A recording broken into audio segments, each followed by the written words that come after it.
Good morning, everybody. My name's Gavin Morgan. I'm a social worker and I'm a regional engagement lead here at Social Work England. Welcome to this session. This is day 3 of our Social Work Week events, which we're holding. We have further events taking place between now and the end of the week. Please do book onto any events if you're interested. Details are on our website.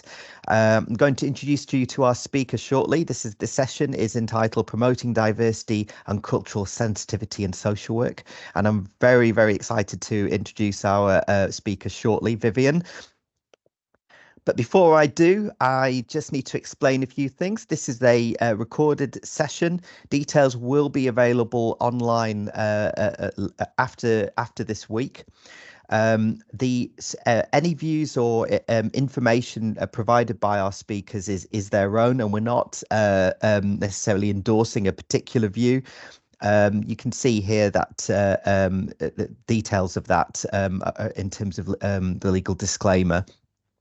I'm also just going to point out in terms of privacy, your details are private, and we will only handle the information in the way in which you've allowed us to do so. But details are here further at this link on this particular slide. But without further ado, I'm now going to pass to our speaker, Vivian. Vivian, the floor is yours. Good morning. Can you hear me all right, Gavin? Good Absolutely. Morning. Good morning, dear colleagues. Welcome to Social Work England Social Work Week and to this segment of today's training. So the title of my training today is Promoting Diversity and Cultural Sensitivity in Social Work. So this is a space for us to learn, to connect and influence change. Now I will introduce myself. My name is Vivian Okeze Tirado. I'm currently heading my own training and consultancy service, which is VOT Training and Consultancy Services. Prior to embracing my own practice, I was a social worker with West Sussex County Council. I had multifaceted roles in West Sussex, finishing as the Equality, Diversity and Inclusion Lead last August. Now, I'm very proud. You can see me. I like to see this as my show-off page. This first page is my show-off page.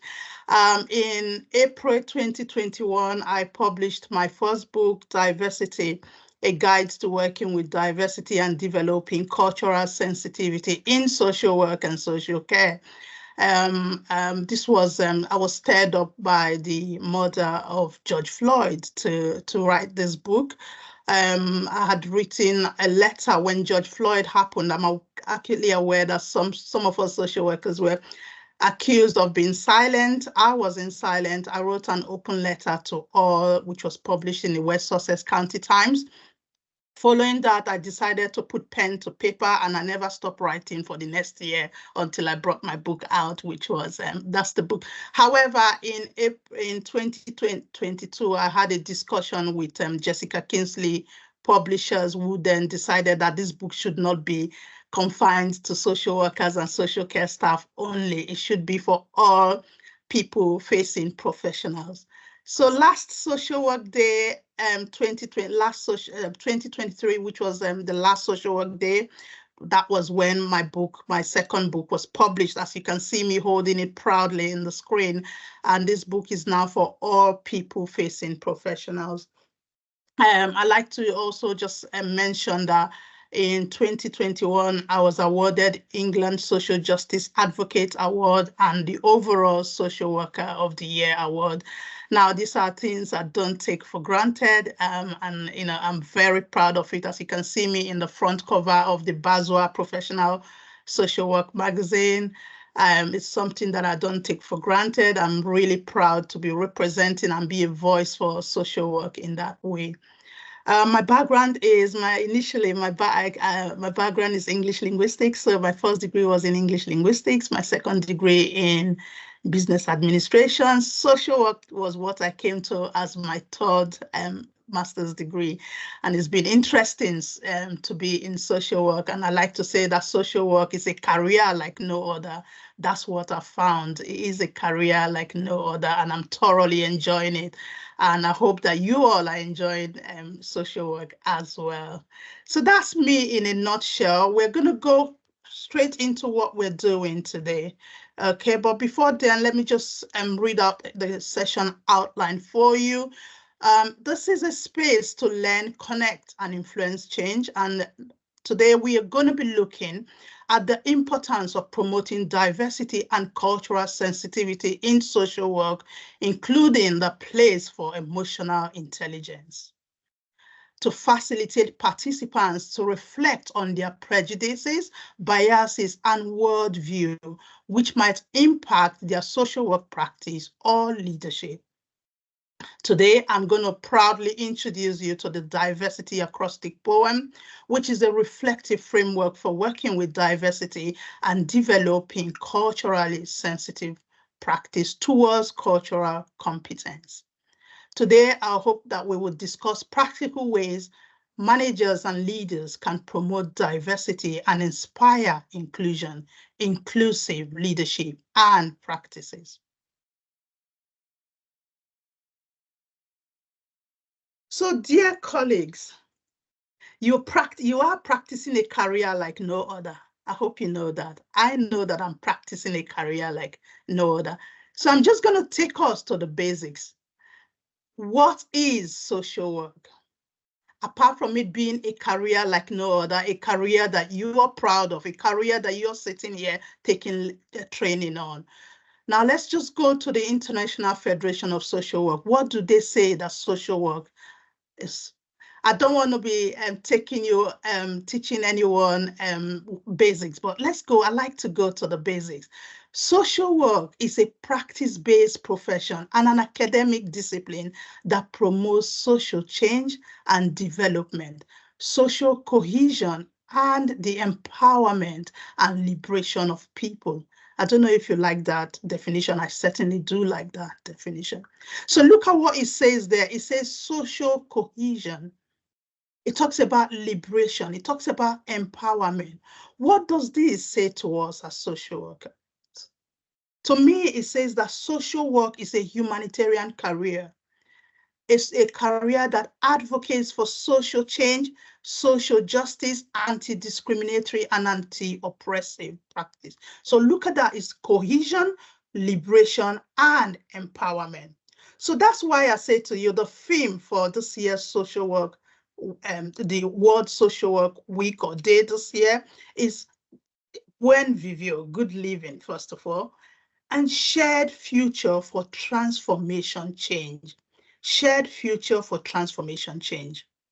Now, we as social workers are being encouraged to adopt innovative, community-led approaches that are grounded in good old wisdom and harmonious coexistence with people and nature.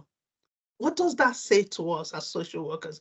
It's about working harmoniously with others, working harmoniously with difference, the diversity that is within social work, the diversity that is within social work professionals, and the diversity that is within the children, all the vulnerable children, vulnerable families, or vulnerable adults that we work with. And so what that tells me as well is that equality, diversity, and inclusion should be at the thread that runs through social work practice. It is everyone's business. It's not an afterthought. It cannot be ignored. It cannot be returned to at a later stage. So that's what the whole theme for this year is saying to me. So promoting diversity, anti-oppressive, anti-discriminatory, and anti-racist practice is key to social work practice. It should therefore form a special tool in our toolbox. So that is, for me, is the basis of social work. Now I'm going to tell you about this little basic equations. You can call it a basic equation. It's Vivian, I say it's Vivian's social work equation. So I have worked out in my practice of social work, I have worked out the true meaning of social work, and that's just me, and I'm happy to be sharing that with you today. So for me, my little equation says emotional intelligence, EI, plus cultural sensitivity, CS, plus clear communication, CC, equals social work. I don't know if that is coming across to you as well. I'm just going to go through it again. It's emotional intelligence, EI, cultural sensitivity, CS, plus clear communication equals social work. Now, for me, the above equation encapsulates the core competencies and values essential for effective social work practice. So, by cultivating emotional intelligence, embracing cultural sensitivity, social workers and leaders can best serve the diverse needs of individuals and communities and foster meaningful connections, working towards a more just and inclusive society. So this, for me, this little Vivian social work equation is something that I would like you to really take in and digest at your own time. So now I'm going to break it down a little bit. What is emotional intelligence? I call it. So emotional intelligence, the other word for emotional, the other terminology for emotional intelligence is simply empathy. Empathy, the ability to understand and manage your emotion as a social work professional, as well as comprehend and influence the emotions of others. That is emotional intelligence.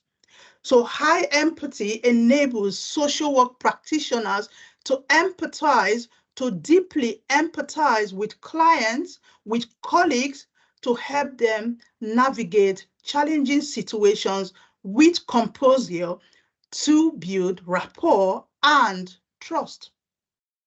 So the key word is challenging, helping, navigating challenging situations which you and I encounter daily in our work with composure to build rapport and trust.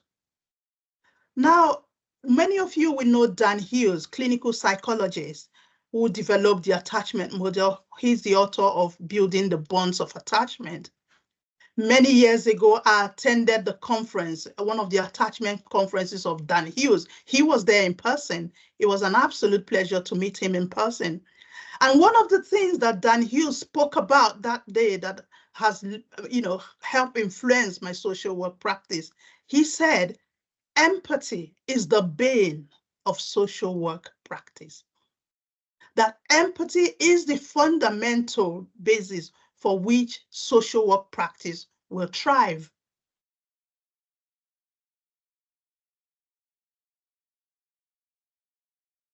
So that's emotional intelligence. Let's look at what cultural sensitivity is. So cultural sensitivity is a topic that I hold dear to my heart. It's about being aware, respectful, and responsive to the diverse cultural backgrounds and identities of individuals and communities, tailoring your interventions to be culturally relevant and effective. The key words: culturally relevant and effective. Being culturally sensitive means that you, as a social work professional, social work leader, that you are adapting your interventions and approaches to align with the cultural values and preferences of clients. That you are caring enough to see life through their eyes. That you're hearing their side of the story, their perspective, their journey, their learned and inherited behaviors or ways of doing things, which means you're open to other people's perspective, you're open to other people's story, you're open to their journey and to their past experiences, including culture that they've inherited. So that is, in a nutshell, cultural sensitivity. Now let's drive over to cultural competence, because we're going on a journey.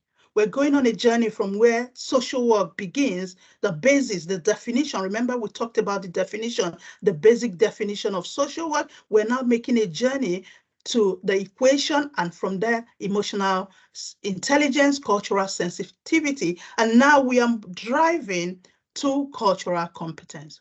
For me, cultural competence is the destination that we're looking to go to. It is the action of being culturally humble and culturally sensitive. So we are driving, when you're driving from emotional intelligence all the way, you're driving to cultural sensitivity, your destination should be driving to cultural competence. Now let's look at a definition from the Virginia Commonwealth University. I like this definition, so I get my information from anywhere where information is available from. Okay, so the Commonwealth University describes cultural competence in social work as understanding cultures as being dynamic, understanding the cultural differences of people in need of social services. Social workers who demonstrate cultural competence strive to understand the cultures of the people they serve and approach them with cultural sensitivity and respect. So that is what we're told cultural competence is. Now we're looking at culture. You cannot speak about cultural competence without looking at culture. Culture is an inherited system of shared beliefs, customs, and behaviors used by members of society to cope with their world and with one another, and is transmitted from one generation to another through learning. What does that tell us? That tells us that culture is not something that we're just going to toss aside. We're not just going to turn to our clients and say, you have to get rid of that culture. You have to get rid of that way you're dressing. You have to get rid of your religion. You have to get rid of your behavior, your celebrations, your history. It is not possible, because if you see that definition, which is from the Return to Social Work Learning Materials, it says it is transmitted from one generation through another generation via learning. It's not something that people can just toss aside. So what it's saying to us is that as social workers, we have to be mindful of the cultures of our clients, the cultures of our colleagues that they carry, that has been transmitted to them from generation to generation.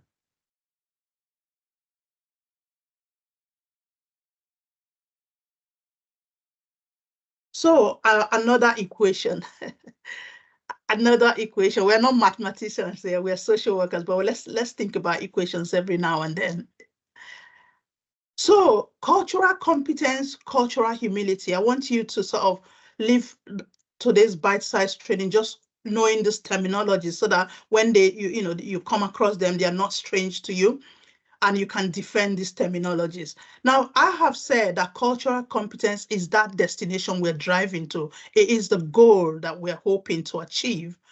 Now, the Psych Hub would say that cultural humility is a mindset. So cultural humility is the emerging terminology now. So some people will say, oh, I don't like the term cultural competence. I prefer cultural sensitivity. I prefer cultural humility. It doesn't matter. In the greater scheme of things, language can be a huge barrier. And I don't want us to be bogged down by language. So yes, cultural humility it seeks to go further than competence. It is about committing to an ongoing process of self-awareness and inquiry.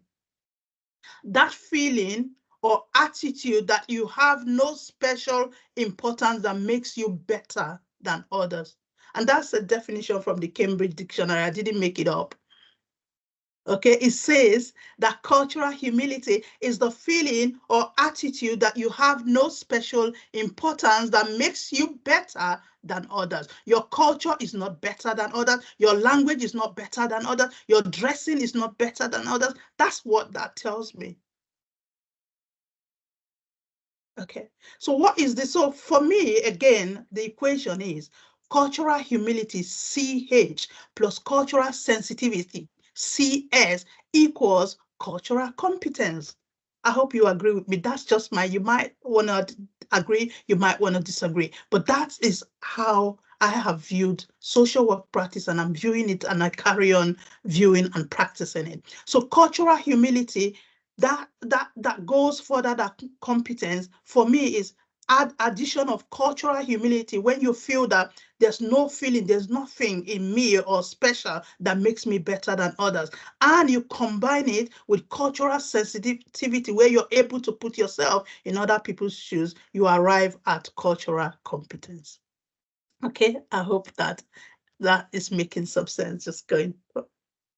So let's look at quickly social work values and principles, the intersection of EI and CS. Remember, EI is emotional intelligence and CS is cultural sensitivity. For me, it is within this intersection of emotional sensitivity, cultural sensitivity, that effective communication with cultural difference arises.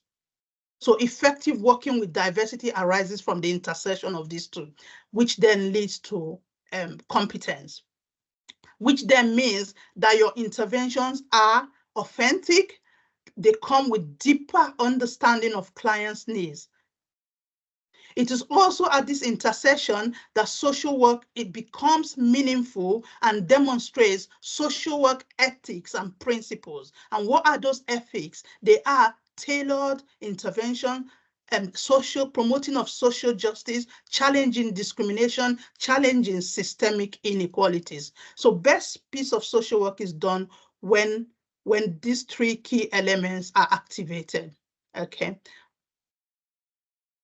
At the bottom there, you see our key elements of social work: recognizing risk, responding to risk, and reducing risk.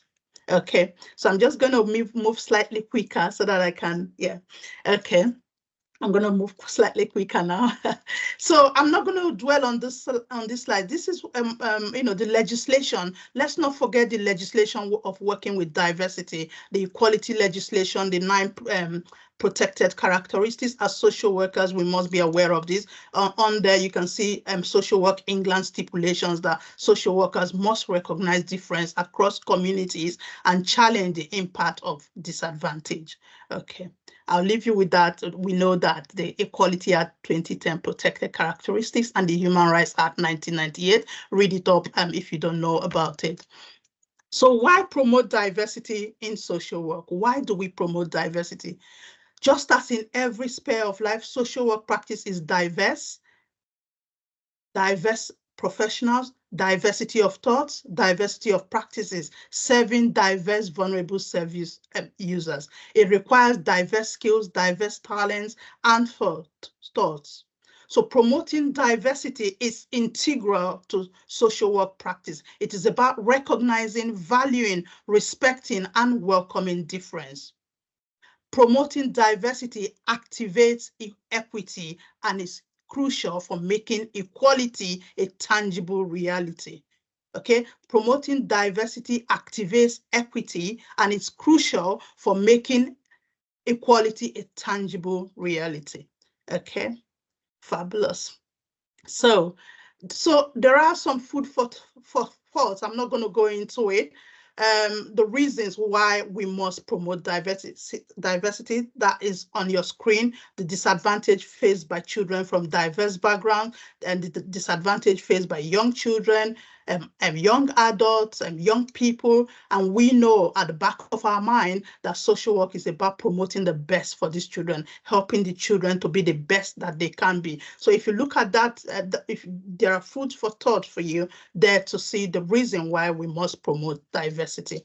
So I'm just going to quickly run you through a solution, because we're not going to highlight problems and not give you solutions. So I'm going to give you a solution to working with diversity and developing cultural sensitivity. It is a reflective tool, and I'm proud to present you the VOT Diversity Acrostic Poem, which is basically taking the letters of the word diversity and formulating phrases that best describe the act of working with diversity.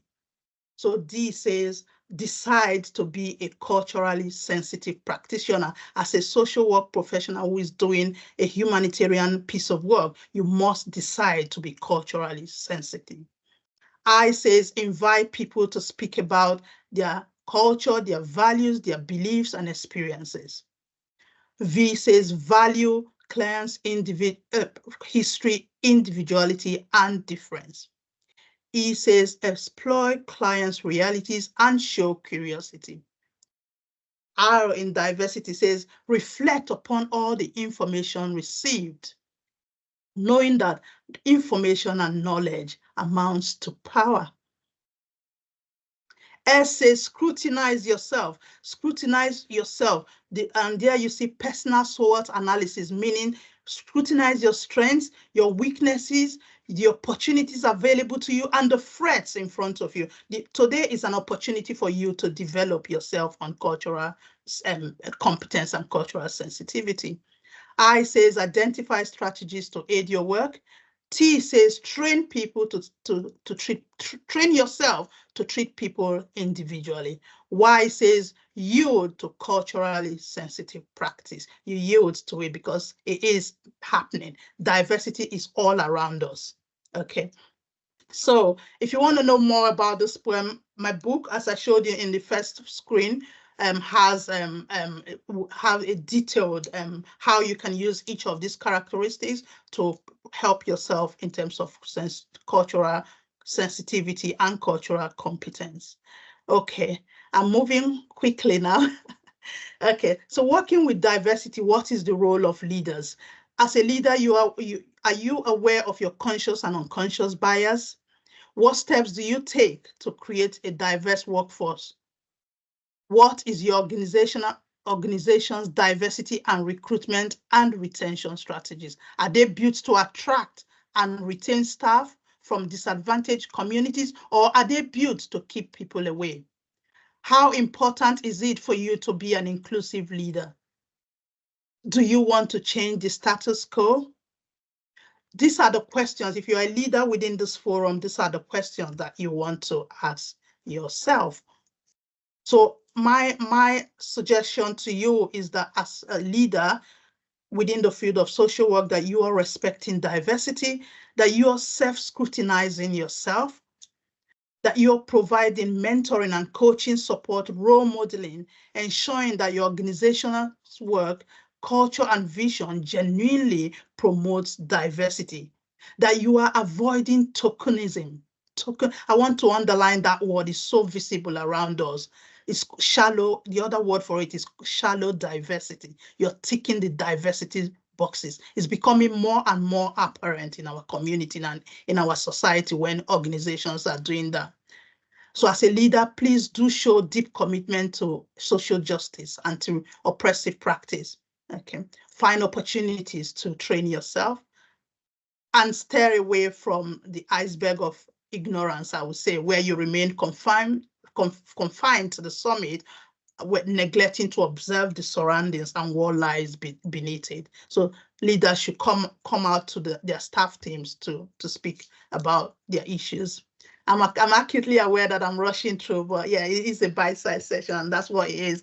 So leaders' role in promoting race diversity, organizations should consider embedding diversity as a key performance indicator, creating mandatory training for staff, unapologetically providing extra support to staff from the ethnically diverse backgrounds. Okay, so on your screen there, you can see some of the roles leaders can play in promoting diversity. Okay. Yeah, I'm going to kind of summarize here by just highlight some of the McGregor-Smith's 2017 review on race in the workplace. Just narrowing down to race now. So everybody has a strong need to belong in the workplace. Creating a fair and equitable workplace where staff feel a sense of belonging is key to workplace productivity. Every person, regardless of their ethnicity or background, should be able to fulfill their potentials at work. This is not just a moral case, it is also a business case. The time for talking is over. Now is the time to act. it is time to unlock talent, the reward is huge.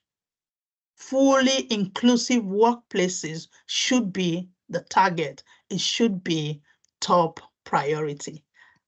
Dear colleagues, thank you very much for having me. So I'm aware that I've whizzed through quite a bit because of the nature and the timing of this session. I hope that you've had a fantastic time with me, and I have had a lovely time presenting this. Thank you very much, and have a fantastic World Social Work Week. Bye-bye. Thank you. Thank you so much, Vivian. That was really, really good and really helpful. I just think that there's so much that we can take from that session.